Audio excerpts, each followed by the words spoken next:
Dalam dunia keuangan, banyak orang fokus pada peluang, investasi besar, keuntungan cepat, pertumbuhan aset. Tapi Morgan Housel mengingatkan kita pada sisi lain dari spektrum ini, kerugian yang tidak terlihat.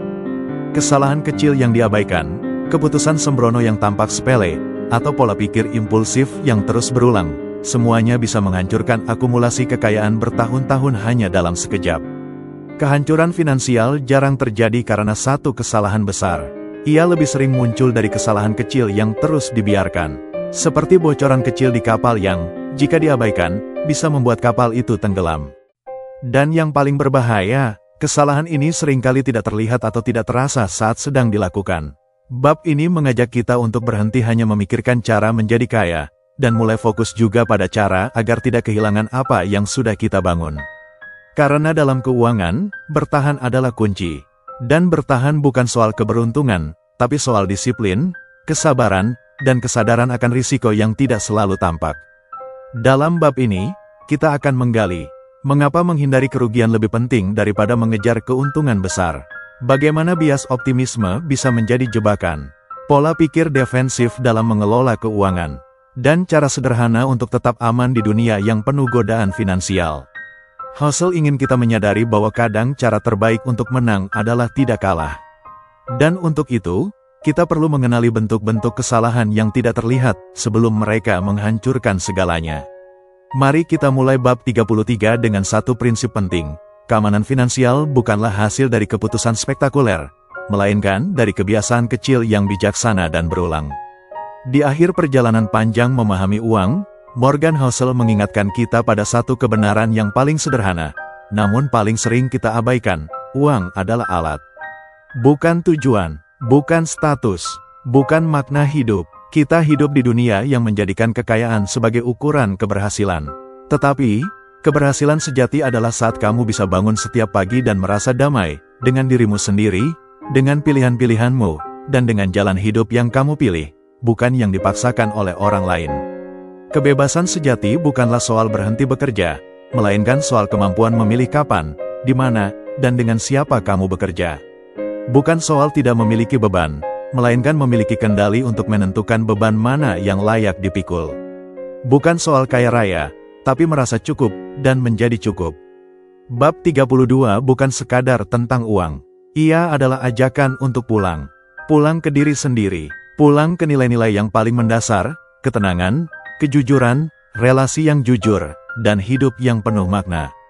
Dan dalam dunia yang terus memaksa kita berlari lebih cepat, kadang jawaban terbaik adalah melambat. Menengok ke dalam, bertanya dengan jujur, apakah aku hidup dalam irama yang aku pilih sendiri? Jika ya, maka uang telah bekerja dengan baik, bukan untuk membuatmu besar di mata dunia, tapi untuk membuatmu utuh di mata dirimu sendiri. Ada pepatah lama di dunia investasi, kamu tidak perlu menjadi luar biasa untuk menang. Kamu hanya perlu menghindari kesalahan fatal. Prinsip ini, sesederhana kedengarannya, menyimpan kebenaran yang sangat dalam, dan sangat sering diabaikan. Dalam keuangan pribadi, sebagian besar orang terlalu terobsesi dengan mencari peluang besar, hingga lupa bahwa mempertahankan apa yang sudah dimiliki seringkali lebih penting daripada menggandakan apa yang belum tentu bisa dicapai. Morgan Housel membuka bagian ini dengan sebuah analogi sederhana, tapi kuat. Bayangkan kamu sedang naik sepeda di jalan menurun yang berkelok-kelok. Kamu mungkin tergoda untuk memacu kecepatan, merasakan adrenalin, mengejar sensasi. Tapi satu kesalahan kecil, satu belokan yang terlambat atau satu kerikil kecil di jalan, bisa membuatmu jatuh, terhempas, dan kehilangan semuanya. Dalam keuangan, banyak orang mengalami hal yang sama. Mereka mengejar imbal hasil tinggi, spekulasi besar, dan pertumbuhan cepat, tanpa menyadari bahwa kesalahan kecil yang tidak terlihat bisa membawa bencana besar. Risiko yang paling mematikan adalah risiko yang tidak kita sadari. Kita tahu tentang bahaya investasi bodong, tentang utang konsumtif, atau pengeluaran berlebihan. Tapi ada bentuk-bentuk risiko yang lebih halus, dan justru karena halusnya, ia menjadi jauh lebih berbahaya. Mari kita uraikan satu persatu. 1. Overconfidence bias, terlalu percaya diri, terlalu banyak yang hilang. Bayangkan seorang pemuda bernama Andi. Baru lulus kuliah, ia mulai bekerja di perusahaan sekuritas dan langsung tergoda untuk bermain saham dengan uang pribadinya. 3 bulan pertama berjalan sangat manis. Ia cuan 40% karena membeli saham-saham teknologi yang sedang naik. Ia merasa seperti jenius investasi, seperti Warren Buffett versi milenial. Namun, satu hal yang tidak ia sadari, keberhasilan awal itu membuatnya overconfident. Ia mulai mengabaikan prinsip dasar, diversifikasi, manajemen risiko, dan disiplin. Ia berani mengambil margin loan, berutang untuk membeli lebih banyak saham. Ia yakin tidak akan kalah. Lalu pasar berbalik. Saham yang ia beli jatuh 60% dalam sebulan. Uangnya menguap, utangnya membengkak. Ia tidak hanya kehilangan uang, tapi juga semangat dan kepercayaan diri. Overconfidence bias adalah ketika kita salah mengira bahwa kita pandai, padahal kita hanya sedang beruntung. Dan ketika pasar berubah, keyakinan itu bisa menjadi batu nisan keuangan kita. 2. Underestimating tail risk. Meremehkan kemungkinan buruk yang nyaris tak terbayangkan. Tail risk adalah peristiwa langka yang efeknya luar biasa besar.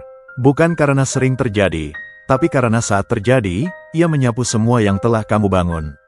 Contohnya, pandemi global, krisis keuangan 2008, pemutusan kerja massal, penyakit berat di usia muda. Banyak orang menjalani hidup seperti badai tak akan pernah datang. Mereka hidup pas-pasan dari gaji ke gaji, tanpa dana darurat. Mereka membeli rumah besar dengan cicilan maksimal, tanpa mempertimbangkan, bagaimana kalau salah satu dari kami kehilangan pekerjaan. Ketika badai datang, seperti pada tahun 2020, banyak yang terseret. Bukan karena mereka ceroboh, tapi karena mereka tidak pernah membayangkan bahwa badai itu bisa datang. 3. Lifestyle creep, ketika hidup makin mahal tanpa disadari. Lifestyle creep terjadi ketika naiknya pendapatan tidak membuatmu lebih kaya, tapi hanya membuatmu hidup lebih mahal. Kamu dapat promosi, gaji naik, kamu merasa pantas upgrade HP, mobil, makan di tempat yang lebih mahal, atau liburan ke Eropa. Tapi saat ditanya, berapa tabunganmu sekarang? Jawabannya tetap sama seperti 3 tahun lalu. Kenapa? Karena gaya hidup ikut naik, bahkan lebih cepat daripada pendapatan. Ini seperti berlari di treadmill yang makin lama makin cepat.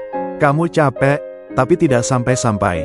Padahal, satu-satunya cara membangun kekayaan adalah menjaga selisih antara pemasukan dan pengeluaran. Dan itu artinya, kamu harus bisa berkata tidak pada godaan naik kelas gaya hidup, bahkan ketika kamu bisa. 4. Confirmation bias, melihat yang ingin kita lihat, bukan yang perlu kita tahu. Budi percaya bahwa saham A akan naik karena katanya, sudah murah. Ia lalu menonton video YouTube yang mendukung pendapatnya. Ia baca artikel yang mengatakan saham itu undervalue. Ia abaikan laporan keuangan yang menunjukkan penurunan kinerja. Ia bahkan menolak saran temannya yang menyuruh untuk cut loss. Apa yang terjadi? Ia makin yakin, makin menolak kenyataan. Harga saham terus turun, tapi ia tetap bertahan, karena merasa sebentar lagi akan rebound. Itulah confirmation bias. Kita hanya mencari data yang menguatkan keyakinan kita, dan menolak yang bertentangan. Dalam keuangan, bias ini bisa sangat berbahaya. Ia membuat kita keras kepala, membuat kita buta, dan akhirnya, membuat kita rugi. 5. Ilusi kontrol, merasa bisa mengatur pasar yang liar. Pasar saham itu liar. Ia bisa naik karena rumor, bisa turun karena tweet. Ia digerakkan oleh ratusan variabel, banyak di antaranya tidak bisa kamu prediksi, atau bahkan pahami. Namun banyak investor merasa bahwa jika mereka cukup pintar, mereka bisa mengalahkan pasar. Mereka belajar analisis teknikal, membaca grafik, bahkan ikut grup diskusi harian. Mereka merasa mereka bisa mengendalikan hasil. Padahal, dalam kenyataannya, bahkan investor profesional pun sering salah. Banyak hedge fund tutup karena salah perhitungan. Ilusi kontrol adalah ketika kita merasa lebih hebat dari kenyataan. Dan dalam dunia yang penuh ketidakpastian, merasa terlalu yakin bisa membuatmu tenggelam lebih cepat. Morgan Housel berkata, kunci membangun kekayaan adalah belajar bertahan. Karena jika kamu bisa bertahan, waktu akan bekerja untukmu. Kelima bias ini bukan hanya jebakan pikiran. Mereka adalah hantu yang selalu mengintai, terutama ketika kita merasa sedang berada di puncak. Jangan tunggu semuanya jatuh untuk menyadari bahwa kamu salah. Mulailah dengan menyadari bahwa bertahan dalam keuangan butuh kerendahan hati, bukan sekadar keberanian. Dalam keuangan, bertahan bukan berarti pasif. Ia adalah keputusan aktif untuk mengatur risiko, mengendalikan ego, dan membangun struktur yang membuat kita mampu melewati badai finansial yang tak terduga. Morgan Housel menyebut bertahan sebagai seni yang dipelajari, bukan bakat bawaan. Maka berikut ini adalah strategi-strategi yang dapat kita gunakan agar tidak kalah sebelum permainan panjang ini berakhir. Sebagian besar orang hanya menyisihkan dana darurat seadanya, mungkin 1 bulan gaji, atau bahkan kurang. Tapi realitas kehidupan modern penuh dengan ketidakpastian, PHK massal, inflasi tiba-tiba, sakit, kebutuhan mendadak. Housel menyarankan untuk membayangkan skenario terburuk, bagaimana jika kamu kehilangan penghasilan besok, dan tidak bisa bekerja selama 6 bulan. Jika skenario itu membuatmu panik, maka kamu belum cukup siap. Dana darurat bukan hanya alat finansial. Ia adalah alat psikologis. Ia memberikan ketenangan untuk mengambil keputusan yang rasional, bukan keputusan yang didorong oleh panik. Banyak orang membangun kehidupan berdasarkan asumsi bahwa pendapatan mereka akan terus naik. Maka mereka membeli rumah besar, mobil mahal, dan gaya hidup tinggi yang semuanya bergantung pada kestabilan pemasukan. Tapi ketika realita tidak sejalan dengan harapan, mereka terjebak. Housel menyarankan, bangun gaya hidup yang bisa turun tanpa membuatmu menderita. Artinya, jika suatu saat kamu perlu mengurangi pengeluaran, kamu tidak merasa harga dirimu ikut jatuh. Ini bukan berarti kamu harus hidup minimalis ekstrim, tapi kamu harus bisa membedakan mana kebutuhan sejati dan mana ilusi status. Diversifikasi biasanya dibahas dalam konteks portofolio, tapi Housel mendorong kita untuk menerapkannya dalam harapan hidup. Jangan hanya menggantungkan masa depan pada satu sumber pendapatan. Jangan hanya berharap dari satu pekerjaan, satu bisnis, satu aset. Dunia berubah, dan ketika satu hal gagal, kamu butuh penopang lain. Contoh nyata, banyak orang yang mengandalkan satu bisnis kecil sebagai tumpuan hidup. Tapi ketika pandemi melanda, mereka kehilangan semuanya. Mereka tidak salah, tapi mereka terlalu menggantungkan harapan pada satu pilar. Diversifikasi harapan adalah punya rencana B, C, bahkan D karena bertahan artinya tidak runtuh hanya karena satu tiang patah. Salah satu jebakan terbesar dalam dunia modern adalah keinginan untuk membuktikan diri. Kita membeli rumah besar bukan karena butuh, tapi karena ingin diakui. Kita investasi agresif bukan karena cocok, tapi karena ingin tampak keren. Ini berbahaya, karena keputusan-keputusan finansial kita jadi tidak otentik. Kita hidup dengan skenario orang lain, bukan dengan realita kita sendiri.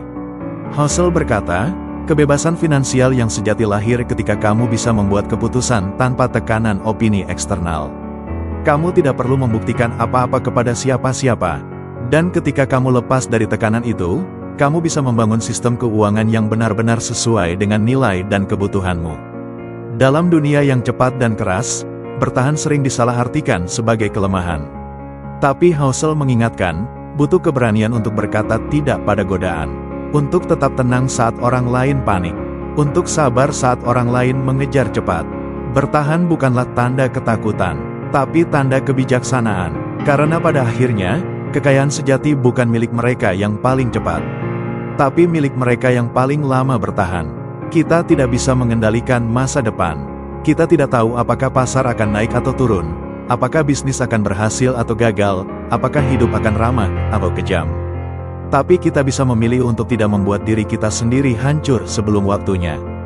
Dengan menghindari kesalahan yang tak terlihat, dengan membangun sistem yang kuat dan rendah hati, dan dengan keberanian untuk tetap bertahan, kita memberi diri kita peluang terbaik untuk menang dalam permainan jangka panjang ini. Morgan Housel mengajarkan bahwa dalam dunia keuangan, strategi terbaik seringkali bukan yang paling pintar, tapi yang paling bijaksana. Dan kebijaksanaan terbesar adalah tahu kapan harus berhenti, kapan harus diam, dan kapan harus menunggu.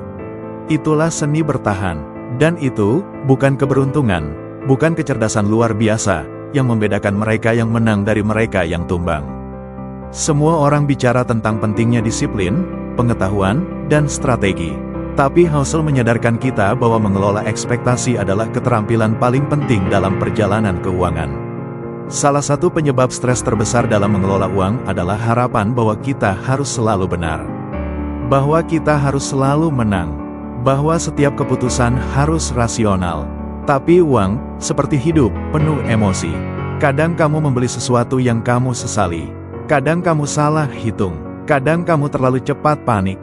Dan itu manusiawi. Yang tidak sehat adalah menyiksa diri karena itu. Hustle mendorong kita untuk bersikap penuh belas kasih pada diri sendiri. Belajar, ya, tapi juga memaafkan. Salah satu akar ketidaktentraman finansial adalah membandingkan diri dengan orang lain. Kamu melihat temanmu beli rumah lebih dulu, liburan lebih mewah, atau pensiun lebih cepat, dan kamu mulai merasa kalah. Tapi Hustle menekankan, mereka mungkin memainkan permainan yang berbeda. Mungkin mereka punya sumber daya yang kamu tidak tahu. Mungkin mereka mengambil risiko yang tidak kamu sanggupi. Mungkin mereka bahkan sedang dalam krisis yang mereka sembunyikan. Kamu hanya bisa tenang ketika kamu tahu, kamu sedang berlari di lintasanmu sendiri. Dan kamu tidak harus menjadi yang tercepat, kamu hanya harus sampai dengan selamat. Salah satu alasan banyak orang stres adalah karena mereka berpikir dalam rentang yang terlalu pendek. Minggu ini, bulan ini, tahun ini, padahal kekayaan sejati tidak dibangun dalam satu malam. Ia dibangun selama dekade. Dan ketika kamu mulai berpikir dalam jangka panjang, 10 tahun, 20 tahun, bahkan seumur hidup, kamu akan lebih sabar, lebih tenang, dan lebih bijak. Berpikir panjang juga membantumu menerima bahwa hari buruk itu normal. Bahwa bukan kegagalan hari ini yang menentukan hidupmu, tapi bagaimana kamu terus melangkah. Kita ingin kepastian, kita ingin tahu bahwa keputusan kita akan berhasil. Tapi dunia tidak bekerja seperti itu. Hustle menyadarkan kita, ketidakpastian bukan tanda bahwa kamu salah, tapi bahwa kamu hidup dalam dunia nyata. Dunia di mana informasi tidak lengkap, orang berubah, dan kejadian tak terduga selalu terjadi. Ketika kamu bisa menerima itu, kamu berhenti mencoba mengendalikan segalanya. Kamu mulai fokus pada yang bisa kamu kendalikan, sikapmu, caramu merespons, dan cara kamu mengelola dirimu. Mengelola uang dengan baik bukan berarti menjadi manusia super, tapi menjadi manusia yang sadar batas, yang tahu bahwa kesalahan itu wajar, bahwa permainan ini panjang, dan bahwa tidak semua hal harus sempurna. Jika kamu bisa menerima bahwa kamu tidak harus tahu segalanya, bahwa kamu akan sesekali salah, dan bahwa kamu tetap bisa tumbuh di tengah ketidakpastian, maka kamu sudah lebih jauh daripada banyak orang. Dan mungkin, seperti yang Hustle yakini, itu adalah bentuk tertinggi dari kebijaksanaan finansial. Keuangan pribadi bukan hanya tentang cara mendapatkan lebih banyak, tetapi juga tentang cara hidup lebih bijaksana. Di bagian terakhir ini, kita akan melihat bagaimana Morgan Housel mengajak kita merefleksikan peran uang dalam seluruh perjalanan hidup kita, sebagai alat, bukan tujuan. Uang tidak berbicara, ia tidak memamerkan dirinya, tapi keputusan yang kita buat dengannya memiliki gema yang panjang. Seorang ayah yang bisa menyekolahkan anaknya karena menabung di usia 20-an. Seorang ibu yang bisa membantu keluarganya karena tidak berutang konsumtif. Seorang pensiunan yang tenang karena memahami nilai kesabaran sejak muda. Setiap keputusan finansialmu hari ini adalah cerita yang akan dibaca oleh dirimu yang lain di masa depan. Mungkin bukan kamu yang sekarang, tapi kamu yang lelah, kamu yang sedang krisis, kamu yang ingin berhenti dari pekerjaan, kamu yang sedang jatuh cinta dan ingin membangun keluarga. Uang tidak perlu berisik untuk bekerja, ia hanya perlu kamu arahkan dengan tenang. Banyak orang mengira kemewahan adalah rumah besar, mobil mahal, dan liburan eksotis. Tapi Housel menantang definisi itu. Baginya, kemewahan sejati adalah bisa hidup sesuai nilai dan ritmemu sendiri. Apa artinya bisa bangun tanpa alarm karena kamu tidak dikejar kantor? Apa rasanya bisa menolak proyek yang tidak sesuai hati nurani karena kamu tidak butuh uangnya? Bagaimana rasanya memberi bantuan tanpa merasa terbebani? Itu kemewahan. Dan itu hanya bisa dicapai bukan dengan penghasilan besar, tapi dengan kesadaran dalam mengelola uang sejak dini. Kita hidup di dunia yang terus berkata, kurang kaya, kurang sukses, kurang cepat. Tapi begitu kamu mulai menerima bahwa kamu cukup, bahwa kamu tidak harus meniru siapapun, bahwa kamu bisa hidup sesuai irama sendiri, kamu mulai benar-benar merdeka. Ketenangan finansial bukan berarti kamu punya segalanya, tapi kamu tidak lagi gelisah karena tidak punya apa-apa. Housel mendorong kita untuk berdamai dengan cukup. Karena ketika kamu berhenti mengejar bayangan orang lain, kamu punya energi lebih untuk membangun versi terbaik dari dirimu sendiri. Semua orang ingin menjadi rasional, tapi dalam praktiknya, keuangan pribadi seringkali dilandasi emosi, rasa aman, kasih sayang, rasa takut, bahkan trauma masa kecil. Morgan Housel tidak mengajak kita untuk menjadi mesin kalkulator. Ia justru mendorong kita untuk membuat sistem finansial yang nyambung secara emosional dengan kehidupan kita. Jika kamu merasa damai dengan menabung daripada investasi tinggi risiko, itu sah. Jika kamu lebih suka dana darurat besar karena trauma masa lalu, itu masuk akal. Keuangan bukan soal mengikuti standar orang lain, tapi menciptakan struktur yang bekerja untukmu. Bahkan jika itu tidak populer, kita sering berpikir warisan adalah harta yang ditinggalkan. Tapi Housel menyadarkan kita bahwa warisan bisa jauh lebih halus dan kuat. Cara kita memperlakukan uang, nilai-nilai yang kita ajarkan, ketenangan yang kita ciptakan di rumah. Seorang anak yang tumbuh dalam rumah yang tenang secara finansial akan memiliki cara pandang yang lebih stabil terhadap uang. Seorang pasangan yang bisa berdiskusi soal keuangan tanpa saling menyalahkan akan membangun relasi yang lebih sehat. Apa warisan tak terlihat yang ingin kamu tinggalkan? Itu adalah pertanyaan yang jauh lebih penting daripada berapa banyak yang kamu simpan. Housel menutup banyak narasinya dengan satu pengingat, tidak ada definisi tunggal tentang sukses. Untuk seseorang, sukses mungkin berarti menjadi jutawan. Untuk orang lain, sukses adalah bisa berhenti kerja di usia 50 dan menjadi relawan. Bagi sebagian, cukup hidup tenang dan bisa tidur nyenyak saja sudah lebih dari cukup. Tugas kita adalah menemukan definisi itu, dan mengatur keuangan agar mendukungnya. Uang harus menyesuaikan hidup, bukan sebaliknya. Dan ketika kamu menyadari itu, kamu akan berhenti ikut lomba orang lain dan mulai membangun lintasanmu sendiri. Setiap bab dari buku ini, setiap refleksi dari Morgan Housel, membawa kita pada satu simpulan besar, uang bukanlah segalanya. Tapi ia menyentuh hampir setiap hal penting dalam hidup. Ia bisa menjadi sumber kebebasan atau penjara. Ia bisa menjadi alat mencintai, atau alat menindas. Ia bisa membawa tenang, atau membawa rasa bersalah. Semua tergantung pada bagaimana kita mengelolanya. Bab 33 bukan hanya ajakan untuk hati-hati terhadap kesalahan kecil, tapi panggilan untuk membentuk relasi yang dewasa dengan uang. Karena dari situlah muncul kebijaksanaan, bukan dari angka di rekening, tapi dari cara kita menjalani hidup. Dan itulah yang akan dibahas lebih jauh di bab berikutnya. Setelah menelusuri begitu banyak bab dalam buku ini, satu pesan menjadi semakin jelas, uang adalah bagian dari hidup, tapi bukan makna hidup itu sendiri. Ia adalah alat yang bisa digunakan dengan bijak, atau bisa menjerat kita tanpa sadar. Kesalahan kecil yang tak terlihat, seperti yang dibahas dalam bab ini, bukan hanya soal angka dan grafik. Ia adalah tentang bias psikologis, dorongan emosi, dan tekanan sosial yang kita hadapi setiap hari. Dan karena itu, memahami uang bukan hanya soal logika, tapi soal kesadaran. Saat kita menyadari bahwa tidak perlu menjadi yang terkaya untuk menjadi yang paling tenang, tidak perlu selalu benar untuk bisa bertahan, dan tidak semua peluang perlu dikejar untuk bisa tumbuh, maka kita mulai berpindah dari mode bertahan ke mode hidup yang sebenarnya penuh kendali, sadar, dan bermakna. Epilog ini bukan akhir, tapi titik hening untuk refleksi.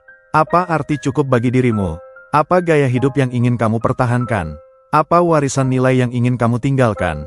Morgan Housel telah memberi kita lensa untuk melihat keuangan dengan jujur, bukan dari kacamata orang lain, tapi dari jendela hidup kita sendiri. Maka tugas kita bukan sekadar mengikuti jejaknya, tapi menyesuaikan pelajaran itu dengan hidup kita yang unik. Dalam dunia yang penuh gangguan, ilusi kesuksesan, dan tekanan sosial, kita bisa memilih untuk tetap sadar, tetap sederhana, dan tetap waras. Karena pada akhirnya, seperti kata Housel, tujuan akhir dari mengelola uang dengan baik bukanlah mengumpulkan lebih banyak, tapi merasa cukup, dan punya pilihan. Dan jika kita bisa mencapai itu, meski perlahan, meski terlatih, maka kita sudah jauh lebih kaya dari yang kita kira. Terima kasih telah berjalan sejauh ini. Bab selanjutnya akan membawamu lebih dalam lagi ke lanskap psikologi finansial, yang tak hanya menyentuh dompetmu, tapi juga batinmu.